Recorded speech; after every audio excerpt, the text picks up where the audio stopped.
Chapter 13. Confessions. Edward in the sunlight was shocking. I couldn't get used to it, though I'd been staring at him all afternoon. His skin, white despite the faint flush from yesterday's hunting trip, literally sparkled, like thousands of tiny diamonds were embedded in the surface. He lay perfectly still in the grass, his shirt open over his sculpted, incandescent chest, his scintillating arms bare. His glistening pale lavender lids were shut, though of course he didn't sleep. A perfect statue, carved in some unknown stone, smooth like marble, glittering like crystal. Now and then his lips would move, so fast it looked like they were trembling. But when I asked, he told me he was singing to himself. It was too low for me to hear. I enjoyed the sun too, though the air wasn't quite dry enough for my taste. I would have liked to lie back, as he did, and let the sun warm my face, but I stayed curled up, my chin resting on my knees, unwilling to take my eyes off him. The wind was gentle. It tangled my hair and ruffled the grass that swayed around his motionless form. The meadow, so spectacular to me at first, paled next to his magnificence. Hesitantly, always afraid, even now, that he would disappear like a mirage, too beautiful to be real, hesitantly, I reached out one finger and stroked the back of his shimmering hand, where it lay within my reach. I marvelled again at the perfect texture, satin smooth, cool as stone. When I looked up again, his eyes were open, watching me. Butterscotch today, lighter, warmer after hunting. His quick smile turned up the corners of his flawless lips. "I don't scare you?" he asked playfully, but I could hear the real curiosity in his soft voice. "No more than usual." He smiled wider, his teeth flashed in the sun. I inched closer, stretched out my whole hand now to trace the contours of his forearm with my fingertips. I saw that my fingers trembled and knew it wouldn't escape his notice. "Do you mind?" I asked, for he had closed his eyes again.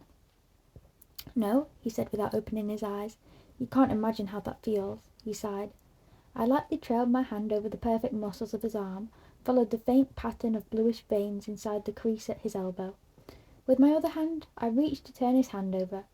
Realizing what I wished, he flipped his palm up in one of those blindingly fast, disconcerting movements of his.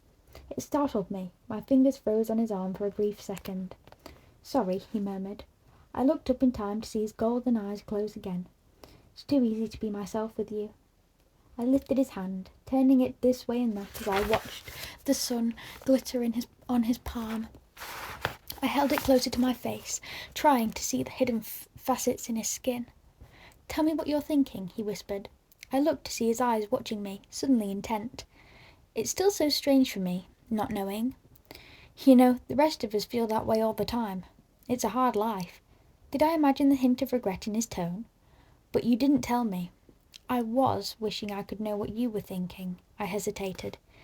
And? I was wishing that I could believe that you were real, and I was wishing that I wasn't afraid.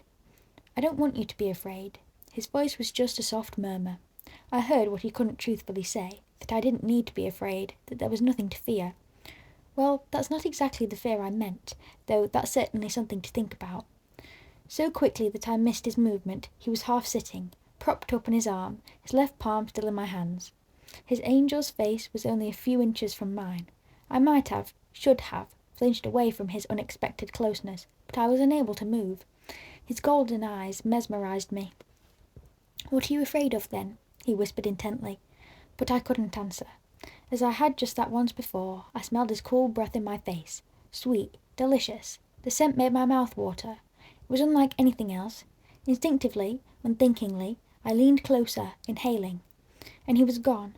His hand ripped from mine. In the time it took my eyes to focus, he was 20 feet away, standing at the edge of the small meadow in the deep shade of a huge fir tree. He stared at me, his eyes dark in the shadows, his expression unreadable. I could feel the hurt and shock on my face. My empty hands stung. "I'm sorry, Edward," I whispered. I knew he could hear. "Give me a moment," he called, just loud enough for my less sensitive ears. I sat very still. After 10 incredibly long seconds, he walked back, slowly for him. He stopped, still several feet away, and sank gracefully to the ground, crossing his legs. His eyes never left mine. He looked to he took 2 breaths and then smiled in apology. "I am so very sorry." He hesitated. "Would you understand what I meant if I said I was only human?" I nodded once, not quite able to smile at his joke. Adrenaline pulsed through my veins as the realization of danger slowly sank in. He could smell that from where he sat. His smile turned mocking. I'm the world's best predator, aren't I? Everything about me invites you in. My voice, my face, even my smell. As if I need any of that. Unexpectedly he was on his feet, bounding away, instantly out of sight, only to appear beneath the same tree as before, having circled the meadow in half a second. As if you could outrun me, he laughed bitterly. He reached up with one hand and, with a deafening crack, effortlessly ripped a 2-foot thick branch from the trunk of the spruce. He balanced it in that hand for a moment, and then threw it with blinding speed, shattering it against another tree, which shook and trembled at the blow. And he was in front of me again, standing 2 feet away, still as a stone. As if you could fight me off, he said gently. I sat without moving, more frightened of him than I had ever been. I'd never seen him so completely freed of that carefully cultivated facade. He'd never been less human, or more beautiful. Face ashen, eyes wide, I sat like a bird locked in the eye of a snake. His lovely eyes seemed to glow with rash excitement. Then, as the seconds passed, they dimmed. His expression slowly folded into a mask of ancient sadness. Don't be afraid, he murmured, his velvet voice unintentionally seductive. I promise, he hesitated.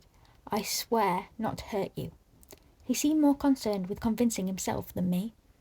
Don't be afraid, he whispered again as he stepped closer, with exaggerated slowness. He sat sinuously, with deliberately unhurried movements, till our faces were on the same level, just a foot apart. Please forgive me, he said formally. I can control myself. You caught me off guard, but I'm on my best behaviour now. He waited, but I still couldn't speak. I'm not thirsty today, honestly, he winked. At that I had to laugh, though the sound was shaky and breathless. Are you all right?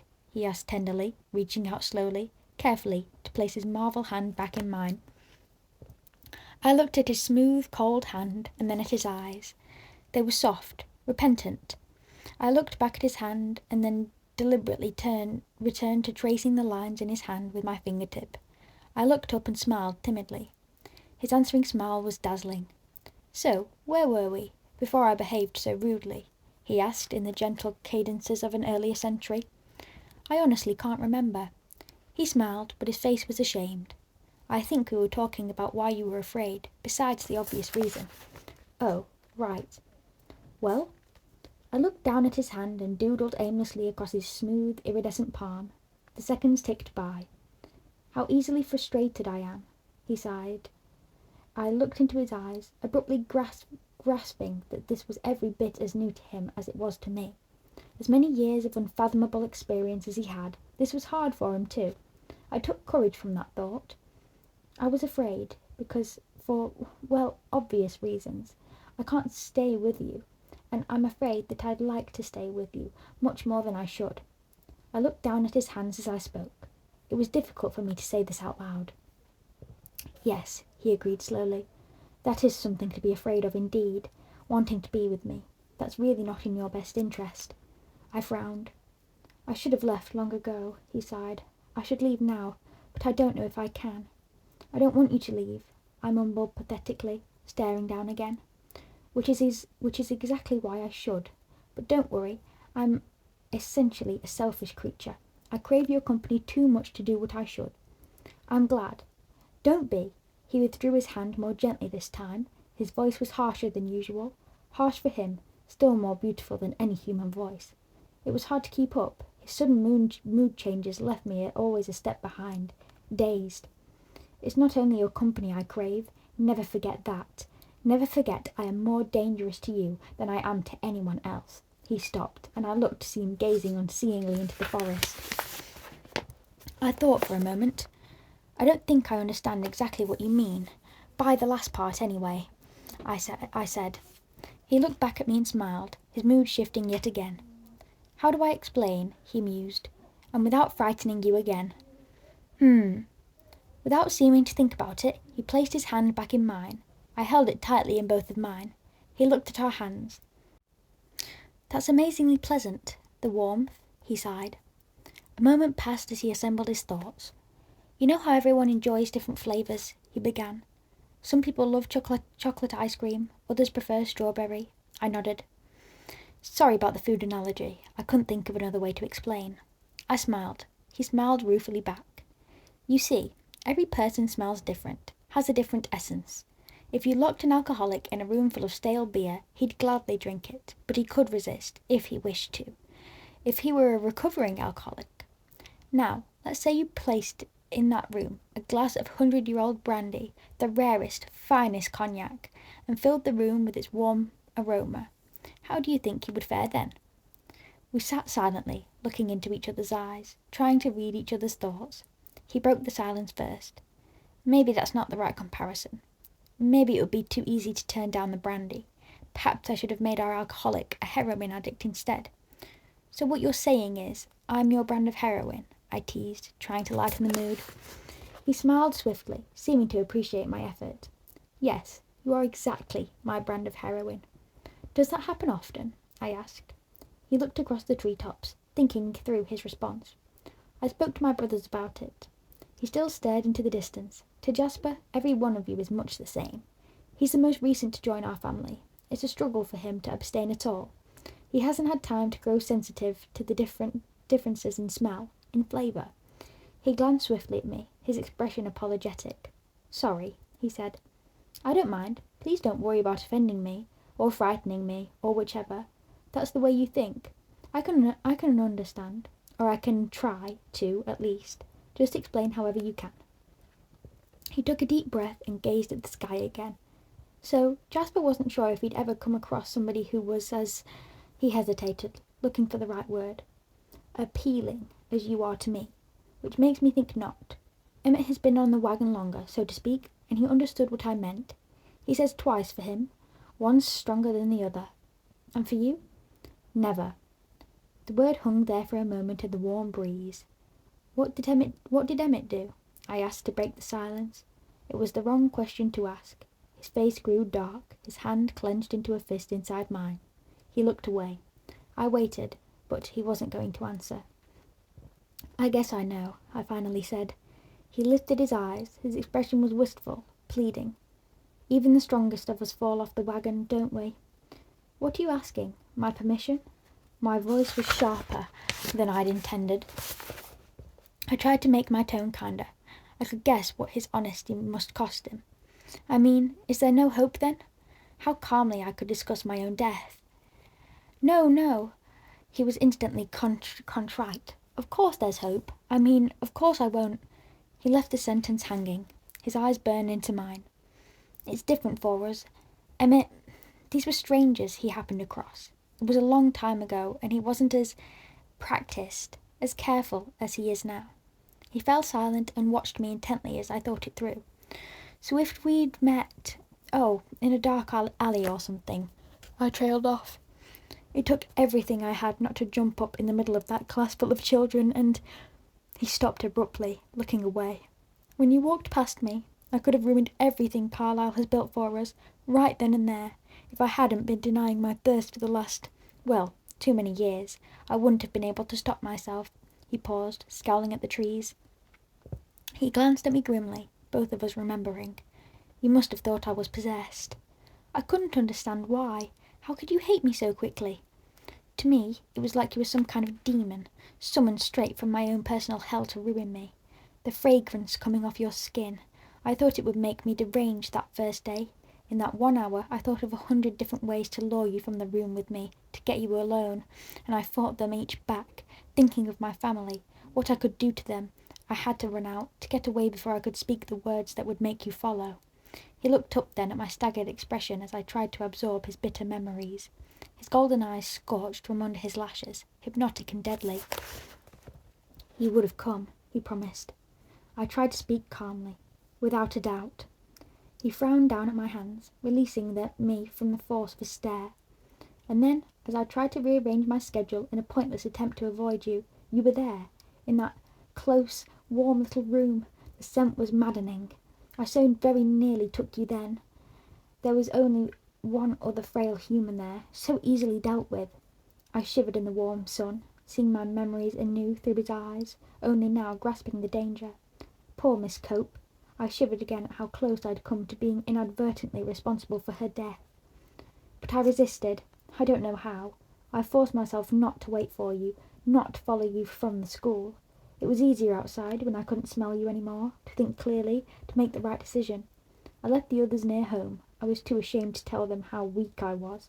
They only knew something was very wrong. And then I went straight to Carlisle, at the hospital, to tell him I was leaving. I stared in surprise. I traded cars with him. He had a full tank of gas and I didn't want to stop. I didn't dare to go home, to face Esme. She wouldn't have let me go without a scene. She would have tried to convince me that it wasn't necessary. By the next morning I was in Alaska. She sounded ashamed, as if admitting a great cowardice. I spent 2 days there, with some old acquaintances, but I was homesick. I hated knowing I'd upset Esme, and the rest of them, my adopted family. In the pure air of the mountains it was hard to believe you were so irresistible. I convinced myself it was weak to run away. I'd dealt with temptation before. Not of this magnitude, not even close, but I was strong. Who were you, an insignificant little girl? He grinned suddenly. To chase me from the place I wanted to be, so I came back. He stared off into space. I couldn't speak. I took precautions. Hunting, feeding more than usual before seeing you again. I was sure that I was strong enough to treat you like any other human. I was arrogant about it.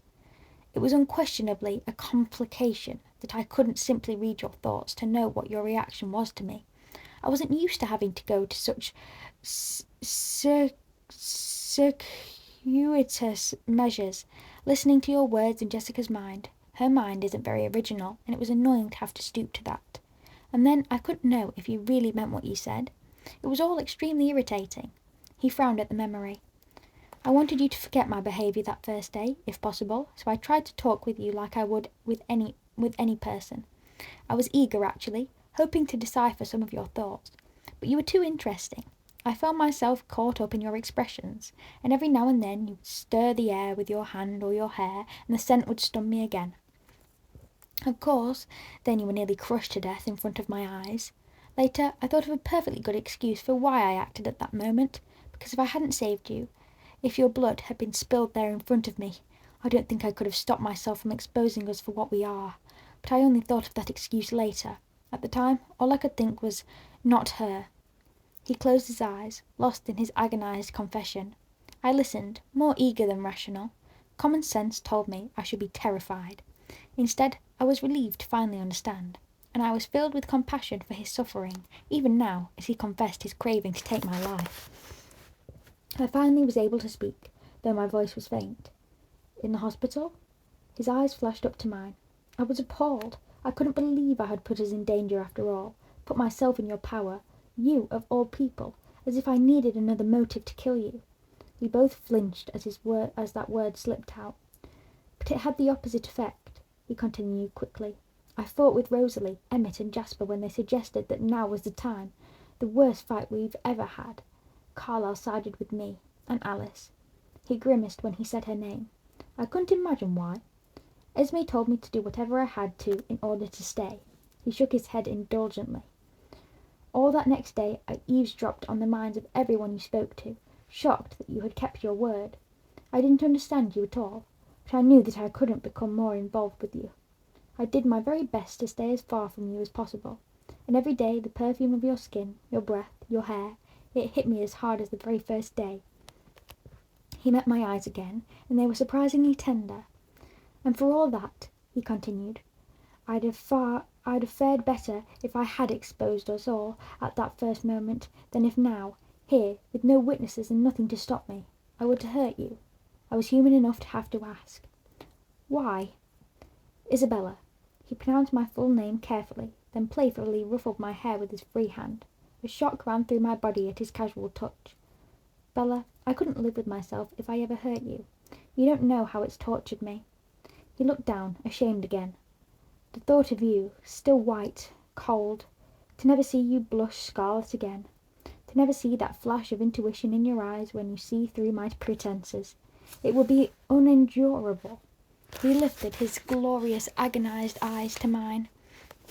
You were the most important thing to me now, the most important thing to me ever.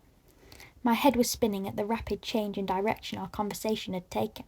From the cheerful topic of my impending demise, we were suddenly declaring ourselves. He waited, and even though I looked down to study our hands between us, I knew his golden eyes were on me. "You already know how I feel, of course," I finally said. "I'm here," which, roughly translated, means I would rather die than stay away from you. I frowned. "I'm an idiot." "You are an idiot," he agreed with a laugh. Our eyes met and I laughed too. We laughed together at the idiocy and sheer impossibility of such a moment. "And so the lion fell in love with the lamb," he murmured. I looked away, hiding my eyes as I thrilled to the word. "What a stupid lamb," I sighed. "What a sick, masochistic lion." He stared into the shadowy forest for a long moment, and I wondered where his thoughts had taken him. "Why?" I began, and then paused, not sure how to continue. He looked at me and smiled. Sunlight glinted off his face, his teeth. "Yes? Tell me why you ran from me before." His smile faded. "You know why." "No, I mean exactly what did I do wrong? I'll have to be on my guard, you see, so I better start learning what I shouldn't do. This, for example," I stroked the back of his hand, seems to be all right." He smiled again. "You didn't do anything wrong, Bella. It was my fault. But I want to help, if I can, to not make this harder for you." "Well," he contemplated for a moment, "it was just how close you were. Most humans instinctively shy away from us, are repelled by our alienness. I wasn't expecting you to come so close. And the smell of your throat—" He stopped short, looking to see if he'd upset me. "Okay then," I said flippantly, trying to alleviate the suddenly tense atmosphere. I tucked my chin. "No throat exposure." It worked. He laughed. "No, really, it was more the surprise than anything else." He raised his free hand and placed it gently on the side of my neck. I sat very still, the chill of his touch a natural warning, a warning telling me to be terrified, but there was no feeling of fear in me. There were, however, other feelings. "You see," he said, "perfectly fine." My blood was racing and I wished I could slow it, sensing that this must make everything so much more difficult, the thudding of my pulse in my veins. Surely he could hear it. "The blush on your cheeks is lovely," he murmured. He gently freed his other hand. My hands fell limply into my lap. Softly he brushed my cheek, then held my face between his marble hands. "Be very still," he whispered, as if I wasn't already frozen. Slowly, never moving his eyes from mine, he leaned toward me. Then, abruptly, but very gently, he rested his cold cheek against a hollow at the base of my throat. I was quite unable to move, even if I'd wanted to. I listened to the sound of his even breathing, watching the sun and wind play in his bronze hair, more human than any other part of him. With deliberate slowness, his hands slid down the sides of my neck. I shivered and I heard him catch his breath, but his hands didn't pause as they softly moved to my shoulders, and then stopped. His face drifted to the side, his nose skimming across my collarbone. He came to rest with the side of his face pressed tenderly against my chest, listening to my heart. "Ah," he sighed. I don't know how long we sat without moving. It could have been hours. Eventually the throb of my pulse quietened, but he didn't move or speak again as he held me. I knew at any moment it could be too much, and my life could end, so quickly that I might not even notice. And I couldn't make myself be afraid. I couldn't think of anything, except that he was touching me. And then, too soon, he released me. His eyes were peaceful. "It won't be so hard again," he said with satisfaction. "Was that very hard for you?" "Not nearly as bad as I imagined it would be. And you?" "No, it wasn't bad. For me." He smiled at my inflection. "You know what I mean." I smiled. "Here." He took my hand and placed it against his cheek. "Do you feel how warm it is?" And it was almost warm, his usually icy skin, but I barely noticed, for I was touching his face, something I'd dreamed of constantly since the first day I'd seen him. "Don't move," I whispered. No one could be still like Edward. He closed his eyes and became as immobile as stone, a carving under my hand. I moved even more slowly than he had, careful not to make one unexpected move. I caressed his cheek, delicately stroked his eyelid, the purple shadow in the hollow under his eye. I traced the shape of his perfect nose, and then, so carefully, his flawless lips. His lips parted under my hand, and I could feel his cool breath on my fingertips. I wanted to lean in, to inhale the scent of him, so I dropped my hand and leaned away, not wanting to push him too far. He opened his eyes, and they were hungry. not in a way to make me fear, but rather to tighten the muscles in the pit of my stomach and send my pulse hammering through my veins again. "I wish," he whispered, "I wish you could feel the complexity, the confusion I feel, that you could understand." He raised his hand to my hair, then carefully brushed it across my face. "Tell me," I breathed. "I don't think I can. I've told you, on the one hand, the hunger, the thirst, the deplorable creature that I am. I feel for you, and I think you can understand that, to an extent. Though," he half smiled, "as you are not addicted to any illegal substances, you probably can't empathise completely." But his fingers touched my lips lightly, making me shiver again. "There are other hungers I don't even understand, that are foreign to me. I may understand that better than you think. I'm not used to feeling so human. Is it always like this?" "For me?" I paused. "No, never before this." He held my hands between his. They felt so feeble in his iron strength. "I don't know how to be close to you," he admitted. "I don't know if I can." I leaned forward very slowly, cautioning him with my eyes. I placed my cheek against his stone chest. I could hear his breath and nothing else.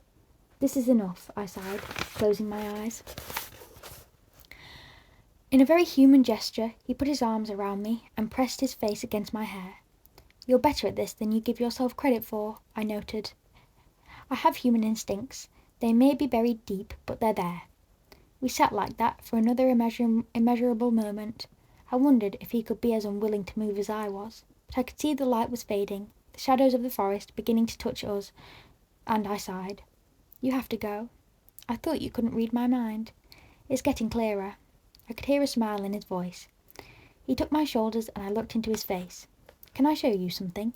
he asked, sudden excitement flaring in his eyes. "Show me what?" "I'll show you how I travel in the forest." He saw my expression. "Don't worry, you'll be very safe, and we'll get to your truck much faster." His mouth twitched up into a crooked smile so beautiful my heart nearly stopped. "Will you turn into a bat?" I asked warily. He laughed, louder than I'd ever heard. "Like I haven't heard that one before." "Right, I'm sure you get that all the time." "Come on, little coward, climb on my back." I waited to see if he was kidding, but apparently he meant it. He smiled as he read my hesitation and reached for me. My heart reacted, even though he couldn't hear my thoughts. My pulse always gave me away.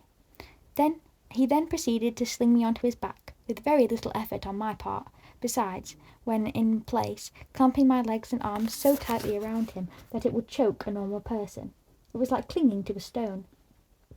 "I'm a bit heavier than your average backpack," I warned. "Ha!" he snorted. I could almost hear his eyes rolling. I'd never seen him in such high spirits before. He startled me, suddenly grabbing my hand, pressing my palm to his face, and inhaling deeply. "Easier all the time," he muttered, and then he was running. If I'd ever feared death before in his presence, it was nothing compared to how I felt now. He streaked through the dark, thick underbrush of the forest like a bullet, like a ghost. There was no sound, no evidence that his feet touched the earth. His breathing never changed, never indicated any effort, but the trees flew by at deadly speeds, always missing us by inches. I was too terrified to close my eyes, though the cool forest air whipped against my face and burned them. I felt as if I was stupidly sticking my head out of the window of an aeroplane in flight. And, for the first time in my life, I felt the dizzy faintness of motion sickness. Then it was over. We'd hiked hours this morning to reach Edward's Meadow, and now, in a matter of minutes, we were back to the truck. Exhilarating, isn't it? His voice was high, excited. He stood motionless, waiting for me to climb down. I tried, but my muscles wouldn't respond. My arms and legs stayed locked around him while my head spun uncomfortably. "Bella?" he asked, anxious now. "I think I need to lie down," I gasped. "Oh, sorry." He waited for me, but I still couldn't move. "I think I need help," I admitted. He laughed quietly and gently unloosened my stranglehold on his neck. There was no resisting the iron strength of his hands. Then he pulled me around to face him, cradling me in his arms like a small child. He held me for a moment, then carefully placed me on the springy ferns. "How do you feel?" he asked. I couldn't be sure how I felt when my head was spinning so crazily. "Dizzy, I think." "Put your head between your knees." I tried that, and it helped a little. I breathed in and out slowly, keeping my head very still. I felt him sitting beside me. The moments passed, and eventually I found that I could raise my head. There was a hollow ringing sound in my ears. I guess that wasn't the best idea, he mused. I tried to be positive, but my voice was weak. No, it was very interesting. Ha! You're as white as a ghost. No, you're as white as me. I think I should have closed my eyes. Remember that next time. Next time, I groaned. He laughed, his mood still radiant. Show off, I muttered. Open your eyes, Bella, he said quietly. And he was right there, his face so close to mine. His beauty stunned my mind. It was too much, an excess I couldn't grow accustomed to. I was thinking while I was running, he paused, about not hitting the trees, I hope. Silly Bella, he chuckled. Running is second nature to me. It's not something I have to think about. Show off, I muttered again. He smiled. No, he continued. I was thinking there was something I wanted to try, and he took my face in his hands again. I couldn't breathe. He hesitated, not in the normal way, the human way, not the way a man might hesitate before he kissed a woman, to gauge her reaction, to see how he would be perceived. Perhaps he would hesitate to prolong the moment, the ideal moment of anticipation, sometimes better than the kiss itself. Edward hesitated to test himself, to see if this was safe, to make sure he was still in control of his need. And then his cold marble lips pressed very softly against mine. What neither of us was prepared for was my response. Blood boiled under my skin, burned in my lips. My breath came in a wild gasp. My fingers knotted in his hair, clutching him to me. My lips parted as I breathed in his heady scent. Immediately I felt him turn to unresponsive stone beneath my lips. His hands gently, but with irresistible force, pushed my face back. I opened my eyes and saw his guarded expression. Oops, I breathed. That's an understatement. His eyes were wild, his jaw clenched in acute restraint, yet he didn't lapse from his perfect articulation. He held my face just inches from his. He dazzled my eyes. Should I tried to disengage myself, to give him some room. His hands refused to let me move so much as an inch. No, it's tolerable. Wait for a moment, please. His voice was polite, controlled. I kept my eyes on his, watched as the excitement in them faded and gentled. Then he smiled, a surprisingly impish grin. There, he said, obviously pleased with himself. Tolerable? I asked. He laughed aloud. I'm stronger than I thought. It's nice to know. I wish I could say the same. I'm sorry. You are only human after all. Thanks so much, I said, my voice acerbic. He was on his feet in one of his lithe, almost invisibly quick movements. He held out his hand to me, an unexpected gesture. I was so used to our standard of careful non-contact. I took his icy hand, needing the support more than I thought. My balance had not yet returned. Are you still faint from the run, or was it my kissing expertise? How light-hearted, how human he seemed as he laughed now, his seraphic face untroubled. He was a different Edward than the one I had known, and I felt all the more besotted by him. It would cause me physical pain to be separated from him now. I can't be sure. I'm still woozy, I managed to respond. I think it's some of both, though. Maybe you should let me drive. Are you insane? I protested. I can drive better than you on your best day, he teased. You have much slower reflexes. I'm sure that's true, but I don't think my nerves or my truck could take it. Some trust, please, Bella? My hand was in my pocket, curled tightly around the key. I pursed my lips, deliberated, then shook my head with a tight grin. Nope, not a chance. He raised his eyebrows in disbelief. I started to step around him, heading for the driver's side. He might have let me pass if I hadn't wobbled slightly. Then again, he might not have. His arm created an inescapable snare around my waist. Bella, I've already expended a great deal of personal effort at this point to keep you alive. I'm not about to let you get behind the wheel of a vehicle when you can't even walk straight. Besides, friends don't let friends drive drunk, he quoted with a chuckle. I could smell the unbearably sweet fragrance coming off his chest. Drunk? I objected. You're intoxicated by my very presence. He was grinning, that playful smirk again. I can't argue with that, I sighed. There was no way around it. I couldn't resist him in anything. I held the key high and dropped it, watching his hand flash like lightning to catch it soundlessly. Take it easy. My truck is a senior citizen. Very sensible, he approved. And are you not affected at all? I asked, irked. by my presence. Again, his mobile features transformed. His expression became soft, warm. He didn't answer at first. He simply bent his face to mine and brushed his lips slowly along my jaw, from my ear to my chin, back and forth. I trembled. Regardless, he finally murmured, I have better reflexes. And that's the end of chapter 13.